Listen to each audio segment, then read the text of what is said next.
ఒక హృదయము అంత ప్రసన్నంగా అంత మెత్తగా ఉంటుంది. ఇప్పుడు ఆ కుండలములను పట్టుకున్నాడు, గబగబా వెళ్ళిపోతున్నాడు.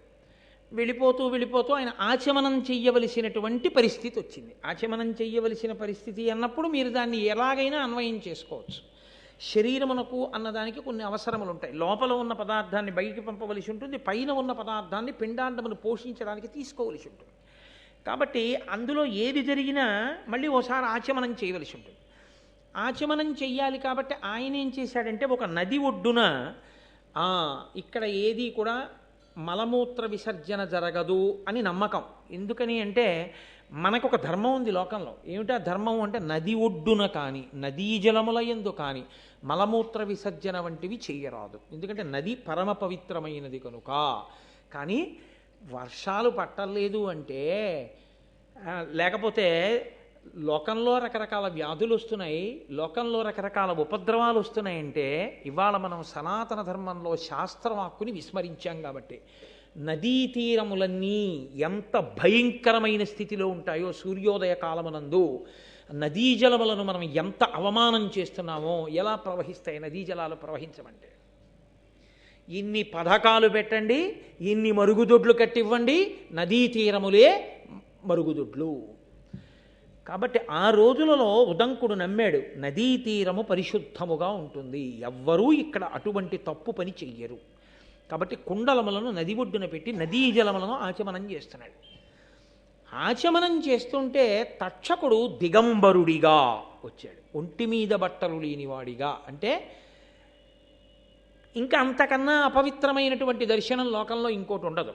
అంత అపవిత్రమైన వాడిగా వచ్చి ఇప్పుడు ఆ కుండలములను పట్టుకుని పారిపోతున్నాడు. పారిపోతుంటే వెంటపడ్డాడు.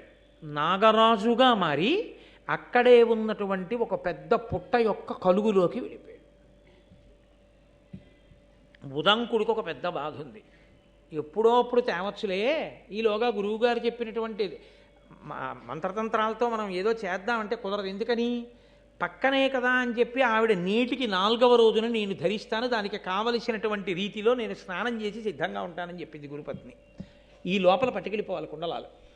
కాబట్టి ఇప్పుడు గురువుగారి దగ్గర చదువుకున్న రోజులలో తనంత తానుగా ప్రయత్నం లేకుండా వచ్చిన అష్టసిద్ధులున్నాయే, అవి వాడుకుందామని ఆయన ఎప్పుడూ అనుకోలేదు. అందుకని పౌష్యమహారాజు దగ్గరికి నడిచెళ్ళాడు, పౌష్యమహారాజు దగ్గర నుంచి నడిచొచ్చాడు. లేకపోతే వాయుగమనం చేసి వెళ్ళిపోతాడు. ఆయనకి వాటి మీద ఆసక్తి లేదు. కాబట్టి అసలు నాకు ఈ సిద్ధులు ఉన్నాయి అని కూడా ఆయన పట్టించుకోలేదు. ఇప్పుడు వాటి అవసరం వచ్చింది. దేనికి వచ్చింది? గురువు దక్షిణ సమయానికి చెల్లించాలి. అందుకని ఆయన అష్టసిద్ధుల్ని ఆధారం చేసుకుని తాను కూడా తక్షకుడు వెళ్ళిన మార్గంలో పుట్టలోంచి పాతాళంలో నాగలోకానికి వెళ్ళిపోయాడు. తీరా నాగలోకానికి వెళ్ళి చూస్తే ఎవ్వరూ కనపడదు, అంతా నిశ్శబ్దంగా ఉంది. ఇప్పుడు ఆయన ఆ నాగరాజులు కనపడాలి, కనపడి ప్రసన్నులవ్వాలి. ప్రసన్నులైతే అయ్యయ్యో తీసుకెళ్ళిపోవయ్యా అని మళ్ళీ కుండలాలు ఇచ్చేసేయాలి. కాబట్టి ఇప్పుడు ఆయన నాగరాజుల్ని ప్రార్థన చేశాడు. బ్రాహ్మణుడు నమ్మేదేమిటి? మళ్ళీ గభాల శాపవాకు విడిచిపెట్టకూడదు. తాను నాగరాజుల్ని, వాళ్ళంత తపో నిష్ఠాగరిష్ఠులు, మహానుభావులు, ఆదిశేషుడు వంటి వారు ఉన్నారు కాబట్టి ప్రార్థన చేసి దేవతాస్వరూపాన్ని ప్రసన్నం చేసుకోవాలి. ఇది మళ్ళీ ఇంకొక విచిత్రమైనటువంటి విషయం. మీరు కొన్ని స్వరూపాల్ని ప్రసన్నం చేసుకోవాలంతే తప్ప వాటిని మీరు మీ తపస్సుతోటో ఇంకోలాగో మీకున్నటువంటి పూజ చేతో వాటి మీద మీ అధికారం చలాయించే ప్రయత్నం చేయడం కుదరదు. సుందరకాండలో హనుమ అంతటి వారు లంకని వశం చేసుకున్నారు. ఎందుకంటే ఆవిడ కూడా అంతే అటువంటిదే. తప్ప లంకని చంపడం కుదరదు. లంక అంటే లంకిని అంటాం మనం తెలుగులో. చంపడం కుదరదు, వశం చేసుకోవాలి. అలాగే దేవతల్ని ప్రసన్నం చేసుకోవాలి. ప్రసన్నం చేసుకుంటే అనుగ్రహిస్తారు మళ్ళీ వాళ్ళు. దేవతలకు ఒక లక్షణం ఉంటుంది, ఏమిటో తెలుసా అండి? మహాభారతం అంతా దీని మీదే నడిచింది. దేవతలు కనపడ్డారనుకోండి, మీకేం కావాలని అడుగుతారు. వాళ్ళు కనపడి చాలా బాగా చెప్పారండి పద్యాలు, ఏమనుకోకండి పనుందని వెళ్ళరు. ఒకసారి కనపడితే మీకేం కావాలని అడుగుతారు. మీరు అడిగేసిన తర్వాత అయ్యో నేనేదో సరదాగా అడిగానండి బాబాయ్ అదే నాకు ఇచ్చేస్తున్నారన్నారు అనుకోండి, వాళ్ళు వదలరు, ఇచ్చేస్తారు. అక్కడే కదా భారతంలో పెద్ద అల్లరి జరిగింది. కుంతి కర్ణుడిని అడిగింది సూర్యుడిని, నువ్వు కన్యవో ఎవరో నాకు అనవసరం, నేను దేవతామూర్తిని, నువ్వు ప్రార్థన చేసావో వచ్చాను. నన్ను చూడగానే నా తేజస్సు చూసి నీలాంటి కొడుకుంటే అన్నావు, ఇచ్చేసాను అంతే.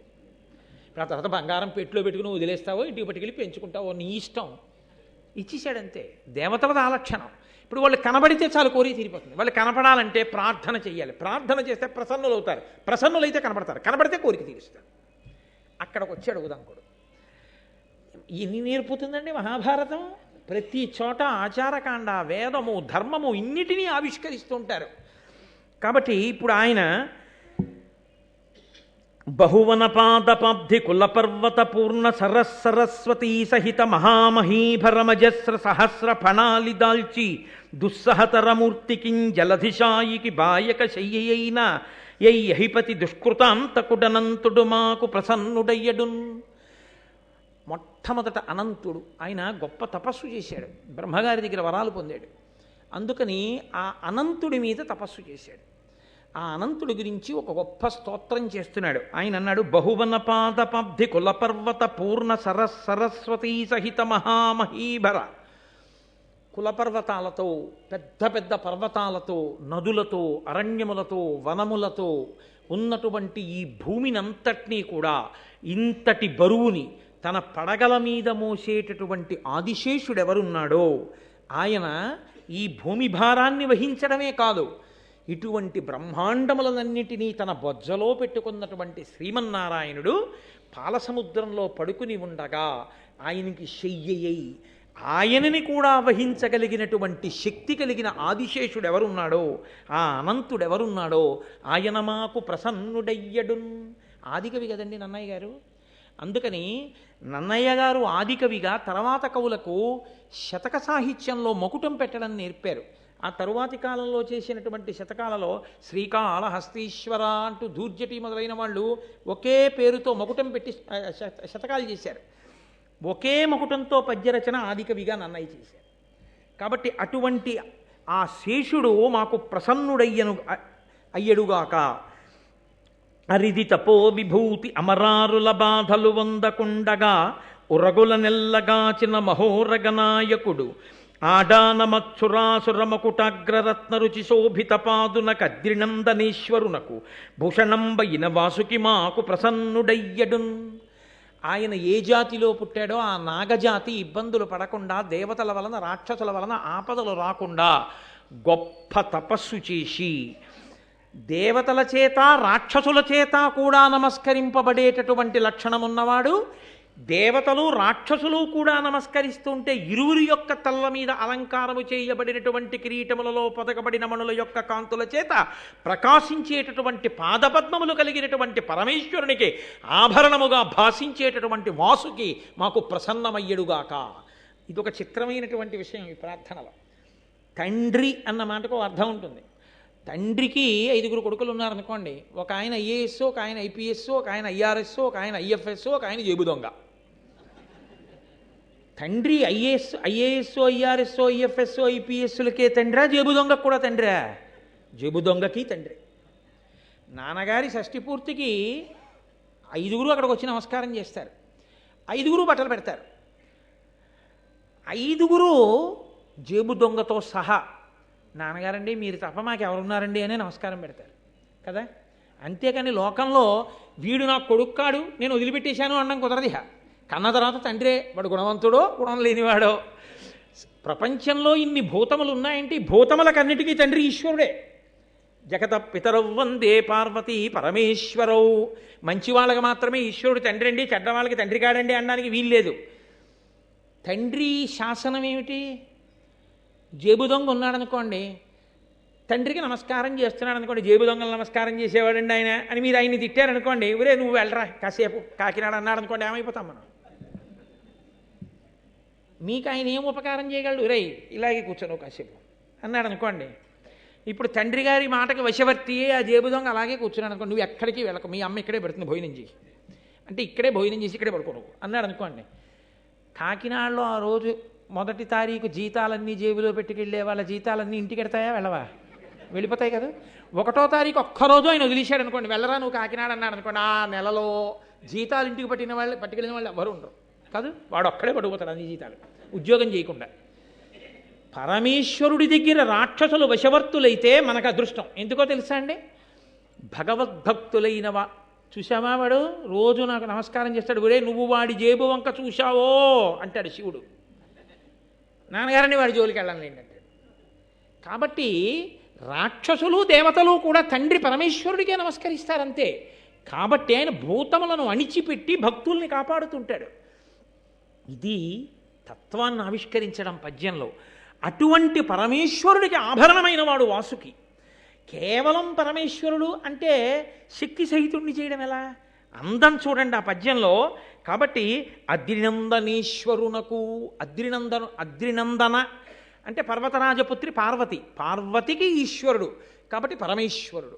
ఆయన పార్వతీపతి, పార్వతీపతి అన్నప్పుడు అమ్మవారు కూడా కలిసింది వచ్చి. కాబట్టి అద్రినందనేశ్వరునకు భూషణంబైన వాసుకి మాకు ప్రసన్నమయ్యడున్.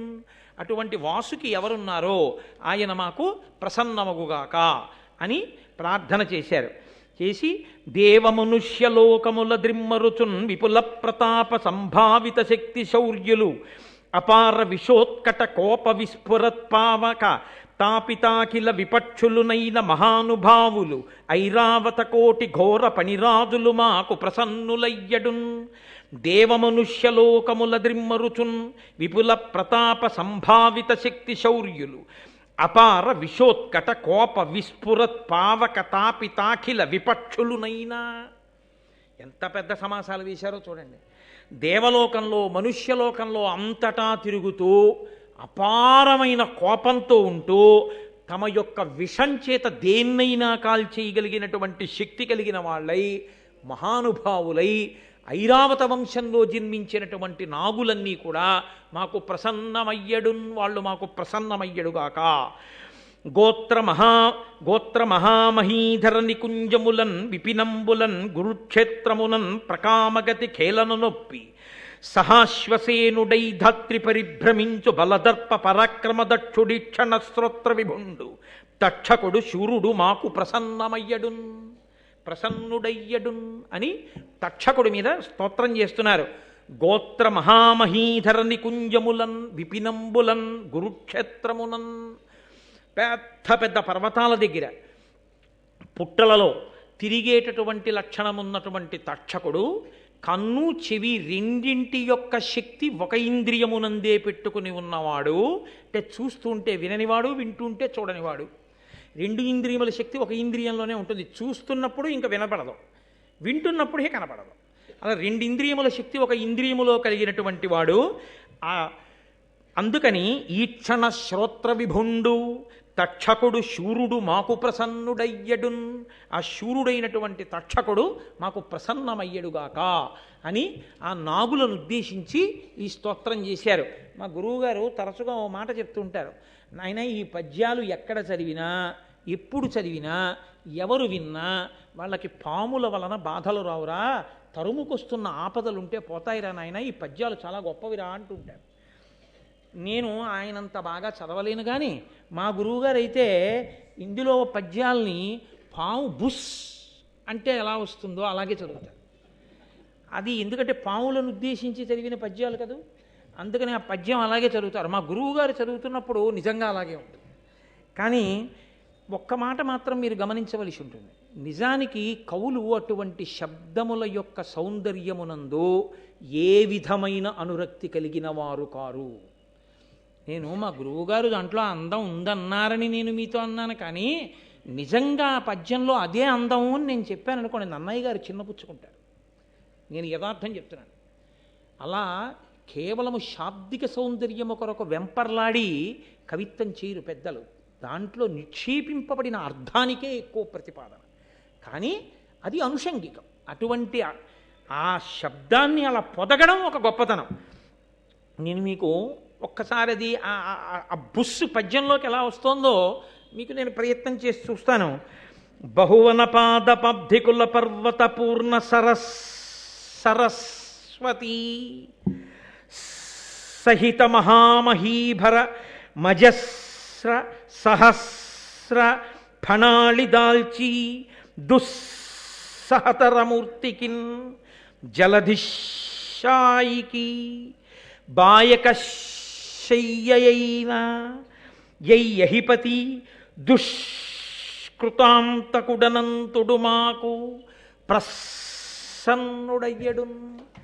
పాము యొక్క బుస్ అని ఎలా వస్తుందో పద్యంలోకి ఆ శబ్దాన్ని అలా ఒదిగింది. అది మహానుభావం. కానీ దానికన్నా భావమే గొప్పది, తత్వమే గొప్పది తప్ప నన్నయ్య గారిని కేవలము ఆ శబ్దాల యొక్క వైభవాన్ని ప్రకటించి నన్నయ్య గారిని కించపరచడం నా ఉద్దేశ్యం ఎంతమాత్రం కాదు. నేను ఆయన పాద పరాగమును తల మీద చల్లుకుని బ్రతుకుతున్నవాడిని. కాబట్టి ఇప్పుడు ఆ నాగులనన్నిటినీ కూడా ఆయన స్తోత్రం చేశారు. కానీ వారెవరూ కనపడలేదు. అక్కడ ఒక గుర్రం మీద కూర్చున్నటువంటి ఒక దివ్యమైనటువంటి ఒక పురుషుడు ఒకడు దర్శనమిచ్చాడు. దర్శనమిచ్చి ఆయన అన్నాడు, నాయన నా దగ్గరకు వచ్చి నా చెవిలో ఒకసారి ఊదవయా అన్నాడు. ఆయన దివ్య పురుషుడు చెప్పాడు, నమ్మాడు. వెళ్ళి ఆ గుర్రం చెవిలో ఒక్కసారి ఉఫ్ఫని ఊదాడు. ఊదేసరికి పాతాళైక నికేతనంతరమునన్ పర్వ్యంత దశ్వాఖిల శ్రోతోమర్గ వినిర్గతోద్రదహనాత్సుల్ పన్నగవ్రాతముల్ భీతిల్యన్ భుజగాదినాథమనమున్ భేదిల్లే కల్పాంత సంజాత ప్రోద్ధత బాడబానల శిఖా శంఖాధికాంతంకమై. ఆ చెవిలో ఒక్కసారి ఊదేసరికి ఒక పెద్ద అగ్నిహోత్రం, అది కూడా ప్రళయకాలంలో వచ్చేటటువంటి అగ్ని ఎలా ఉంటుందో అటువంటి అగ్ని పైకి వచ్చింది. వచ్చి ఆ నాగలోకాన్నంతటినీ చుట్టుముట్టింది. ఆ చుట్టుముట్టిన అగ్నిహోత్రానికి జడిసి గబగబా తక్షకుడు బయలుదేరొచ్చాడు. వస్తూ ఆయన అనుకున్నాడు, పరమశివుడి ఆగ్రహం ఎటువంటిదో తపోనిష్టాగరిష్ఠుడైన బ్రాహ్మణుడి యొక్క ఆగ్రహం అటువంటిది. కాబట్టి నేను చేసిన తప్పును దిద్దుకోవడము అంటే పట్టుకెళ్ళి ఈ తాటంకములను ఈ కుండలములను ఆయనకి ఇచ్చేయడమే అని పట్టుకెళ్ళి గబగబా ఆ ఉదంకుడి చేతిలో కుండలములను పెట్టాడు. ఆయన ఆ కుండలాల్ని తీసుకున్నాడు. అష్టసిద్ధులు కలిగిన వాడు, నేను చాలా తొందరగా వెళ్ళాలి ఇప్పుడు మా గురుపత్ని దగ్గరికి, ఎలా వెళ్ళాలని అడిగాడు. అంటే ఎక్కడ తను బుద్ధితో నిర్ణయించుకోవాలో అక్కడ సిద్ధులు వాడాడు. ఇప్పుడు దివ్య పురుషుడు ఉన్నాడు కాబట్టి ఆయన్ని అడిగాడు, నేను ఎలా వెళ్ళాలి తొందరగా ఇప్పుడు అంటే ఆయన అన్నాడు, ఇదిగో ఈ గుర్రం ఎక్కి వెళ్ళు. అక్కడే ఆశ్చర్యకరమైనటువంటి సందర్భాన్ని ఒకదాన్ని ఉదంకుడు చూశాడు. ఒక రాట్నం, ఆ రాట్నం దగ్గర తెల్లదారాలు నల్లదారాలు ఉన్నాయి. ఓ ఇద్దరు ఆడవాళ్ళు కూర్చుని ఉన్నారు. వారి పేరు ధాత విధాత. వాళ్ళిద్దరూ ఆ తెల్లదారాన్ని నల్లదారాన్ని తీసి కండికి చుడుతున్నారు. 12 ఆకులు కలిగినటువంటి చక్రం ఒకటి ఉంది. ఆ చక్రాన్ని బలిష్టమైనటువంటి 6 యువకులు తిప్పుతున్నారు. ఆ తిప్పుతున్నటువంటి సన్నివేశాన్ని చూశాడు ఆయన ఆ నాగలోకానికి వెళ్ళినప్పుడు. ఇప్పుడు ఆ గుర్రం మీద ఉన్న దివ్య పురుషుడు అన్నాడు, నువ్వు ఈ గుర్రం ఎక్కి వెళ్ళిపో అన్నాడు. వెంటనే గుర్రం ఎక్కి కూర్చున్నాడు, సంకల్పం చేశాడు. అది గురువుగారి భార్య దగ్గర ఉంది. ఆవిడ అప్పుడే స్నానం చేసి వచ్చి కూర్చుని, సుముహూర్తం అవుతోంది, కుండలాలు పెట్టుకోవాలి, వచ్చాడా శిష్యుడు అని చూస్తాను. అమ్మా వచ్చానమ్మా అన్నాడు. గబగబా కుండలాలు ఇచ్చాడు. గురుపత్ని ఆ కుండలాలు పెట్టుకుంది. గురువుగారు గురుదక్షిణ ఇచ్చాను, నాకు ఎంతో సంతోషంగా ఉంది. ఇస్తే సంతోషిస్తారని గురువుగారు కాదు, ఇచ్చి నేను సార్థకత పొందాను. ఆ చదువుకు ఒక సార్థకత కలిగింది ఇప్పుడు. కాబట్టి నేను పరమ సంతోషాన్ని పొందాను. కానీ గురువుగారు నాకు ఒక్క అనుమానం. నేను ఆ నాగలోకానికి వెళ్ళినప్పుడు నాకు అక్కడ ఒక పెద్ద రాట్నం కనపడింది. 2 యువతులు కనపడ్డారు. తెల్లదారాలు నల్లదారాలు కనపడ్డాయి. అక్కడ ఉండేటటువంటి ఆ యువతులు తెల్లదారాన్ని నల్లదారాన్ని తీర్చి ఆ కండికి అమరుస్తున్నారు. 12 ఆకుల చక్రం ఉంది. 6 బలిష్టమైన యువకులు చక్రాన్ని తిప్పుతున్నారు. అక్కడ గుర్రం మీద ఒక పురుషుడు కూర్చుని ఉన్నాడు. వెళ్ళేటప్పుడు ఒక దివ్య పురుషుడు గుర్రం మీద ఒక ఎద్దు మీద కూర్చుని కనపడి నా చేత పేడ తినిపించాడు. ఇవన్నీ ఏమిటో మీ దగ్గర తెలుసుకుందామని ఉంది గురువుగారు. అప్పటికి వాళ్ళు దివ్య పురుషులు కాబట్టి నేను చూసి వచ్చేసాను. గురువుగారిని అడిగి తెలుసుకుందామని. అవన్నీ ఏమిటి అని అడిగాడు. అయితే గురువుగారు నేను చూసి వచ్చానని నేనేం చెప్తాను రానలేదు.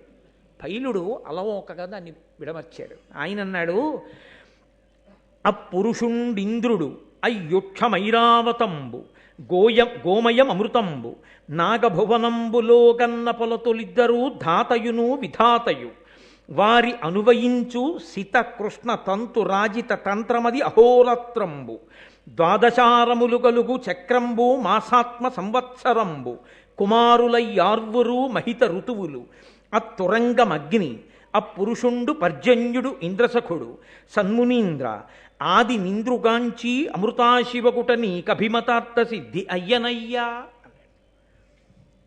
ఆయన అన్నాడు, గురువుగారు నువ్వు గురువుని సేవించావు కదరా, గురువుగారి మీద నమ్మకం పెట్టుకున్నావుగా, గురుదక్షిణ కట్టాలని కదా వెడుతున్నావు నువ్వు, గురుపత్ని అడిగింది అని బయలుదేరావు. నీ యొక్క చిత్తశుద్ధికి మెచ్చుకున్నారు దేవతలు. మెచ్చుకుని అటువంటి కుండలములను తీసుకురావడానికి నీకు ఒక గొప్ప శక్తినివ్వడానికి దేవేంద్రుడు మాయావేషంలో దివ్యపురుషుడిగా ఐరావతాన్ని ఎద్దుగా మార్చుకుని ఎద్దు మీద కూర్చున్నట్లు నీకు కనపడ్డాడు. ఆయన దేవేంద్రుడు. ఆ ఎద్దు పేడ వేసిందే, అది పేడ కాదు, అమృతం. నీతోటి అమృతాన్ని తినిపించాడు దేవేంద్రుడు. దాని శక్తి వలన నువ్వు ఆ కుండలములను గ్రహించగలిగావు. అంత మహాపతివ్రత పెట్టుకున్న కుండలములను చేత పట్టుకోవాలంటే నువ్వు అమృతాన్ని తాగినవాడవై ఉండాలి. కాబట్టి ఆ కుండలములను పుచ్చుకున్నావు. పుచ్చుకుని నువ్వు వస్తున్నప్పుడు తక్షకుడు వాటిని తీసుకుపోయాడు. నువ్వు నాగలోకానికి వెళ్ళావు. అక్కడ ఒక పెద్ద రాట్నం కనపడింది. ఆ రాట్నం దగ్గర ఇద్దరు స్త్రీలు కూర్చున్నారు. వారు ధాత విధాత. ధాత అన్న శబ్దానికి అర్థం ఏమిటంటే మళ్ళీ మళ్ళీ మళ్ళీ మళ్ళీ ఈ లోకములో ప్రాణులను సృజించేటటువంటి ఈశ్వరుని యొక్క ఒక స్వరూపమునకు ధాత అని పేరు. ఆ ఈశ్వరుడే ధాతగా ఉన్నప్పుడు ప్రాణులను సృజిస్తూ ఉంటాడు. ఆయన పని ఏమిటంటే చాలా చమత్కారమైనటువంటి పని చేస్తూ ఉంటాడు. జీవుడు మనసులో ఏ సంకల్పం చేస్తున్నాడు, ఏం చేస్తున్నాడు అన్నది రాసుకుంటూ ఉంటాడు. రాసుకుని ఆ కర్మ ఫలితాన్ని అనుభవించడానికి మళ్ళీ ఇంకో కొత్త శరీరాన్ని ఇస్తూ ఉంటాడు. మళ్ళీ పుట్టిస్తూ ఉంటాడు. మళ్ళీ కర్మ చేసిందంతా వ్రాసుకుంటూ ఉంటాడు. ఇదంతా చేసేటటువంటి వాడు ధాత. చేసిన కర్మకి ఫలితాన్ని ఇచ్చేటప్పుడు ఇదిగో ఈ పాపం చేశావు, ఈ ఫలితం అనుభవించు, ఈ పుణ్యం చేశావు, ఈ ఫలితం అనుభవించు. ఆ ఫలితమును అనుభవించడం చేత పాపం పోతుంది, పుణ్యం పోతుంది. మళ్ళీ చేసుకుంటూ పోయావా, మళ్ళీ నీ ఖాతాలోకి వస్తాయి, నీ ఇష్టం అని పాపపుణ్యములను కర్మరూపంలో అనుభవింపచేసేటటువంటి ఈశ్వరుని యొక్క శక్తి స్వరూపమునకు విధాత అని పేరు. కాబట్టి ఆ ఈశ్వరుడే ధాత విధాతలుగా నీకు సృష్టికర్తగా, స్థితికర్తగా, తదనంతర ప్రళయకర్తానంతర సృష్టిగా, ప్రళయం చేసిన తరువాత జరిగే సృష్టిగా, మూడు మూర్తులుగా తిరిగేటటువంటి ఈశ్వర రూపము రెండుగా నీకు అక్కడ కనపడింది. వాళ్ళు తెల్లదారములు నల్లదారములు పట్టుకున్నారు. అవే అహోరాత్రములు. కాలముగా ఈశ్వరుడు తిప్పుతూ ఉంటాడు ఈ లోకాన్నంతటినీ. ఆ కాలములో తెల్లగా ఉన్న దారాలన్నీ పగళ్ళు, నల్లగా ఉన్న దారాలన్నీ రాత్రులు. ఈ తెల్లదారం నల్లదారం కండికి పెట్టినప్పుడు పటలము, ఆ కండికి పెట్టి తిప్పితే వస్త్రం వస్తుంది. 6 పురుషులు తిప్పుతున్నారు దాన్ని, 12 ఆకుల చక్రాన్ని. ఆ 12 ఆకుల చక్రమే 12 నెలలు కలిగినటువంటి సంవత్సరం. కాలంలో సంవత్సరము ఒక ప్రమాణం ఉపాసన కొరకు కూడా. ఉత్తరాయణం దక్షిణాయనంగా మారుతుంది ఉపాసనలో. 12 నెలలు కలిగినటువంటి సంవత్సరం ఒక చక్రంగా.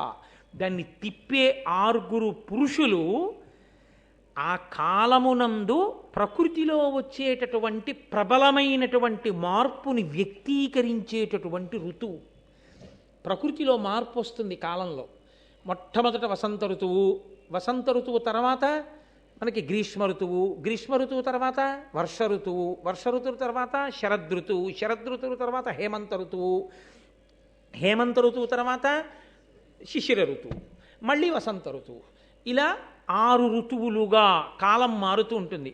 ఇలా 6 ఋతువులుగా ప్రకృతిలో వచ్చేటటువంటి మార్పులను వ్యక్తీకరించేటటువంటి ఋతువులే ఆ 12 నెలలను తిప్పేటటువంటి ఆ ఋతువులు. అక్కడ బలిష్టమైనటువంటి యువకులుగా ఉండి చక్రాన్ని తిప్పుతున్నారు. ఆ తయారవుతున్న పటలమున్నదే అదే వస్త్రము. బట్ట తెలుస్తుంది, బట్ట లోపలి దారములు తెలియబడవు. మాయచేత సంసారమునందుంటాడు, బ్రహ్మము తెలియదు. సంసారమునందు పడి కొట్టుమిట్టులాడుతుంటాడు.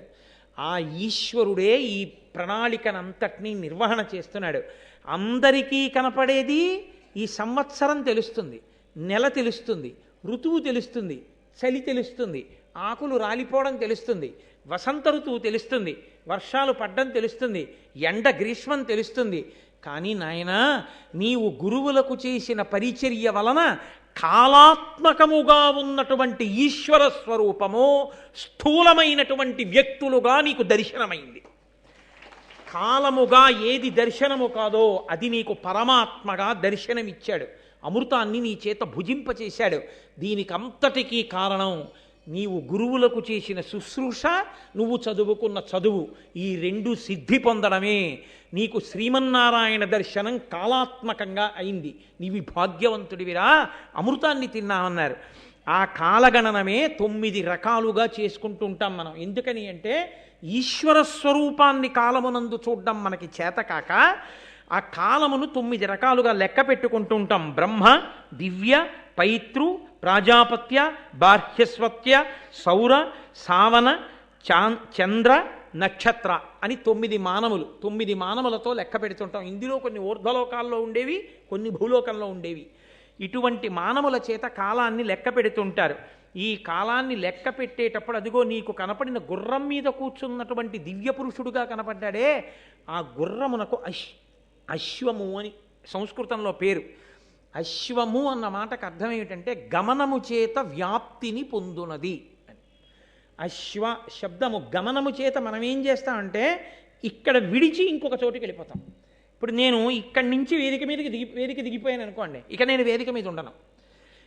నేను వేదిక మీదకి ఎక్కించాను అనుకోండి, నేను వేదిక కింద ఉండను.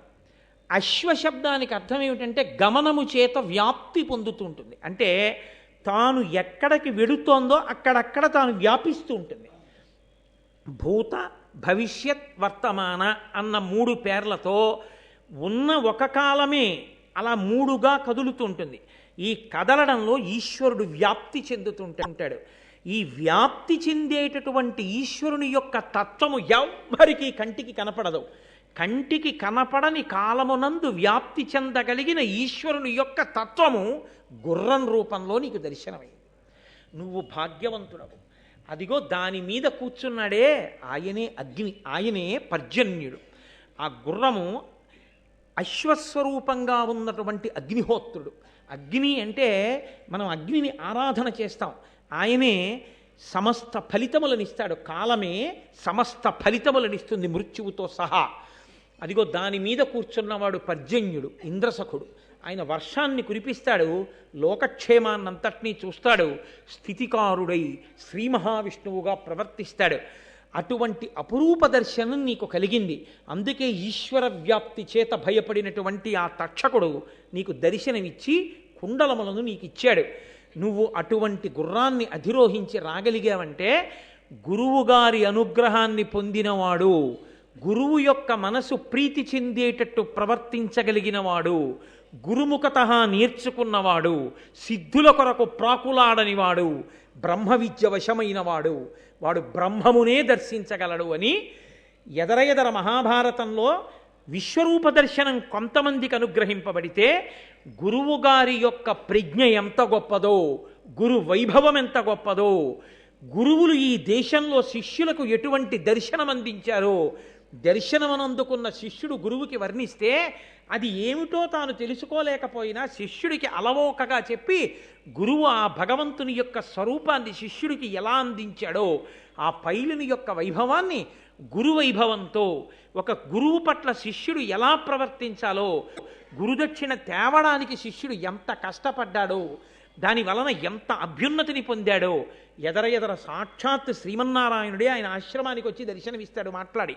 అంత గొప్ప అభ్యున్నతిని పొందడానికి గురువుకి నమస్కరించడం, గురువు పట్ల మర్యాదతో ఉండడం ఎంత అవసరమో మహాభారత ప్రారంభంలోనే గురువైభవంగా వ్యాసభగవానుడు ఉదంకోపాఖ్యానాన్ని ఇస్తే దాన్ని ఆంధ్రీకరించి ననయ భట్టారకుడు మనందరినీ కృతార్థుల్ని చేసి దానిలోకి ఈ నాగములను ప్రార్థన చేసేటటువంటి అత్యద్భుతమైన ప్రార్థనా శ్లోకాల్ని తీసుకొచ్చి లోకంలో అందరూ సుభిక్షంగా ఉండి అంతఃశత్రువులను గెలవడానికి, వచ్చే ఆపదలను పోగొట్టుకోవడానికి, దానికి తోడుగా దేవతానుగ్రహం కలగడానికి, భారతం వింటున్నప్పుడు కేవలం విన్నంత మాత్రం చేత ఆ పద్యముల యొక్క శక్తి ప్రసరించి అందరికీ అభ్యున్నతిని కలిగేటట్టుగా వ్యాసభగవానుని అనుగ్రహంతో నన్నయ్య మహానుభావుడై మనకి ఆంధ్రీకరించి అందిస్తే ఇవాళ మనం ఆ ఘట్టాన్ని పూర్తి చేసుకున్నాం. రేపు అత్యద్భుతమైనటువంటి ధర్మ సూక్ష్మములతో కూడిన సర్పయాగ ప్రారంభం గురించి రేపటి రోజు సాయంకాలం 6:30 మళ్ళీ తిరిగి కలుసుకుని ఉపన్యాసాన్ని ప్రారంభం చేస్తాను. ఇవాళకి ఉపన్యాసం పూర్తయింది. మంగళాశాసనపరై మదాచార్య పురోగమై సర్వైశ్చ పూర్వైరాచార్యై తత్కృతాయాస్తు మంగళం. మంగళం కోసలేంద్రాయ మహనీయ గుణాత్మనే చక్రవర్తి తనూజాయ సర్వభౌమాయ మంగళం. ఉమాకాంతాయ కాంతాయ కామితార్థప్రదాయినే శ్రీగిరీశాయ దేవాయ మలినాథాయ మంగళం. కరచరణకృతం వా కర్మవాక్కాయజం వా శ్రవణనైనజం వా మనసం వాపరాధం విహితమవిహితం వా సర్వమేత్తక్షమస్వా శివ శివ కరుణాబ్ధే శ్రీమహాదేవ శంభో. సర్వం శ్రీ ఉమామహేశ్వర పరబ్రహ్మార్పణమస్తు.